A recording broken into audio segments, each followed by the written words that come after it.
திரு doctor Sridhar அவர்கள் IAS அவர்கள் அவருடைய துறை அகழ்வாய்வு செய்த பொருளை பற்றி, அதாவது இந்த பகுதியிலே அகழ்வாய்வு செய்த பொருளை பற்றி அவரை பற்றி உங்களுக்கு தெரியும், அதிகமாக அறிமுகப்படுத்த வேண்டும். மிக ஆர்வமாக அவர் இந்த துறையை சார்ந்த என்றாலும் வேறு துறையிலிருந்து இங்கே வந்தாலும் இந்த துறைக்கு நிறைய செய்து இந்த துறையை மிக ஒரு நல்ல துறையாக வளர்த்து வருகிறார். இதில் மிக ஈடுபாடு அவருக்கு உண்டு. அவருடைய கட்டுரை எல்லோருக்கும் பயனுள்ளதாக இருக்கும் என்று கருதுகிறேன். அவரை பேச அழைக்கிறேன்.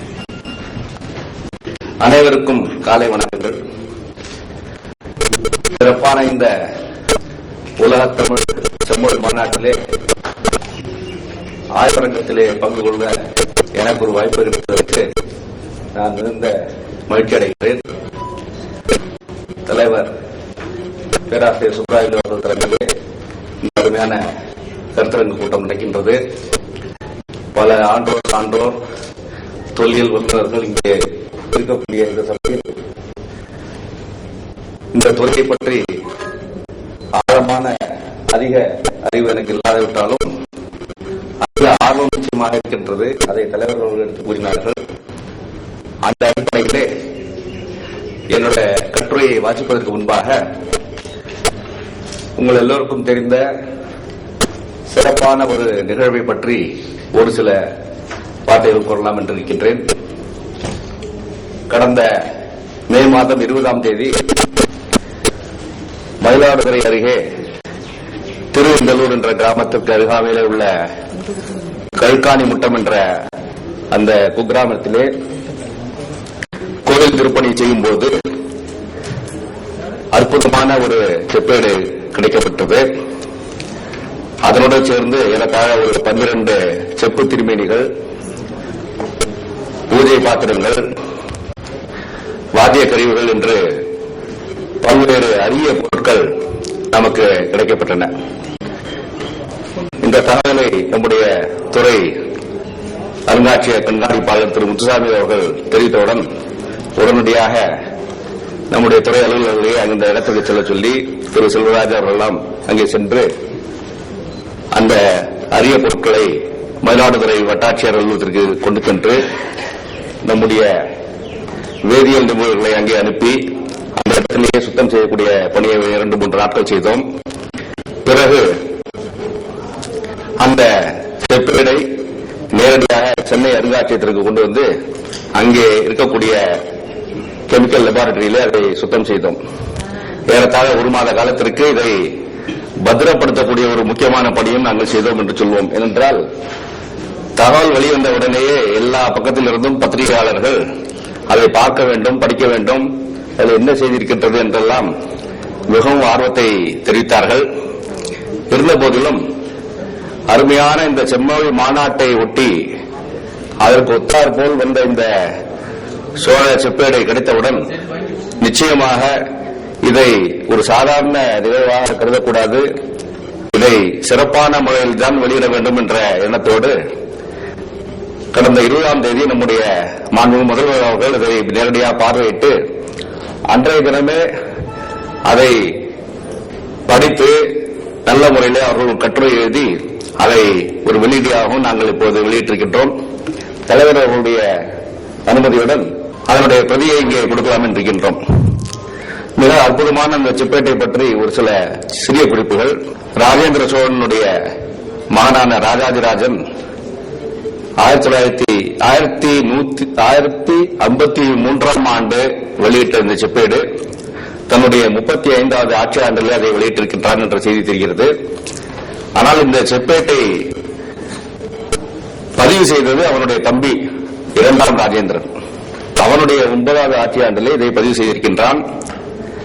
திருவெந்தலூரை சுற்றி இருக்கக்கூடிய 7 கிராமங்களை ஒன்றாக இணைத்து பிரம்மதேயமாக்கி அதனை ராஜேந்திர சதுர்வேதி மங்கலம் என்று பெயரிட்டு சிறப்பான இந்த தானத்தை கொடுத்திருக்கின்றான் என்ற சிறந்த செய்திகளை தெரிகின்றது.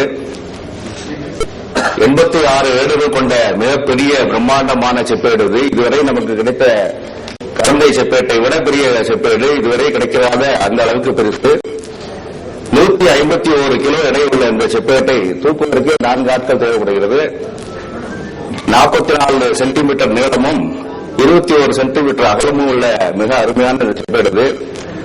முதல் 7 ஏடுகள் வடமொழி கிரந்த எழுத்திலேயும் 8வது பக்கத்திலிருந்து மீதமுள்ள 86 பக்கங்களும் தமிழ் எழுத்திலே சிறப்பான அந்த செப்பேடு அமைந்திருக்கின்றது. அண்ணன் செய்த கொடையை தம்பி பதிவு செய்கின்றான், எந்த மாளிகையிலே எங்கே செய்கின்றான் என்ற சிறப்பான குறிப்புகள் இருக்கின்றன. அண்ணனுடைய தானமானது பழையறையிலே நடக்கின்றது.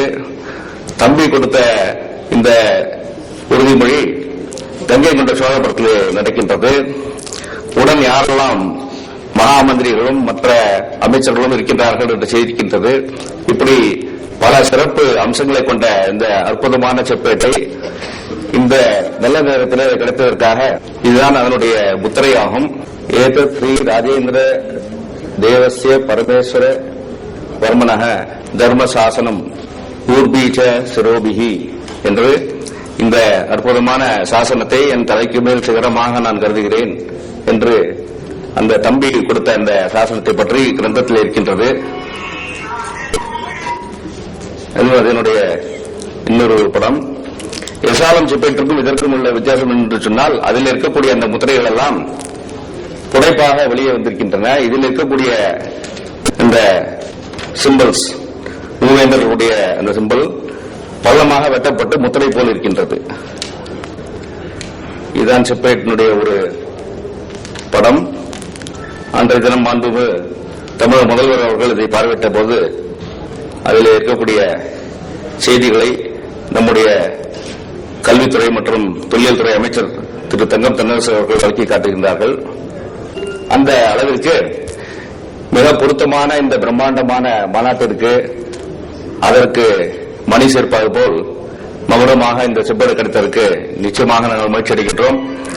மிக விரைவிலேயே முழு செப்பேட்டையும் படியெடுத்து அதனை புத்தகமாக வெளியிடக்கூடிய சிறப்பான பணியையும் நாங்கள் செய்வோம். அதனுடைய சிறு குறிப்பு தான் இங்கே உங்களுக்கு கையேடாக கொடுக்கப்பட்டிருக்கின்றது. இதை இங்கே நேற்றைய தினம் நம்முடைய அமைச்சர்கள் வெளியிட்டார்கள் என்ற செய்தியை சொல்லிக் கொள்கின்றேன். இன்றைய தினத்தினுடைய தலைப்பு என்னவென்று சொன்னால், சான்றோர் தொல்பொருட்கள் prestigious goods recovered from excavations in Kongu region என்ற தலைப்பிலே இந்த கட்டுரையை நான் வாசிக்க இருக்கின்றேன். தொல்லியல் துறையை பற்றி ஒரு சிறிய அறிமுகம். துறையானது 1961 பணியாற்றி வருகிறது. முக்கியமான பல பணிகள் பாதுகாப்பு, அகழ்வாய்வு, கல்வெட்டு, பதிவு பணி, வேதியியல் பாதுகாப்பு, நிலப்படம், அச்சுப்பிரிவு, நூலகம் போன்ற பல்வேறு பிரிவுகள் இருக்கின்றன. குறிப்பாக அரசினர் கீழ்திசை ஓலைச்சுவடிகள் அந்த ஆய்வு மையம் நம்முடைய துறை கட்டுப்பாட்டில் இருக்கிறது. ஏறத்தாழ 75,000 புத்தகமும் ஓலைகளும் நம்முடைய கட்டுப்பாட்டில் இருக்கின்றன. புதிதாக கட்டப்பட உள்ள அந்த லைப்ரரியிலே இப்பொழுது அது மாறக்கூடிய நிலை இருக்கின்றது. கல்வெட்டு துறையிலே சிறப்பான பணியை இந்த துறை அலுவலர்கள் செய்திருக்கின்றார்கள்.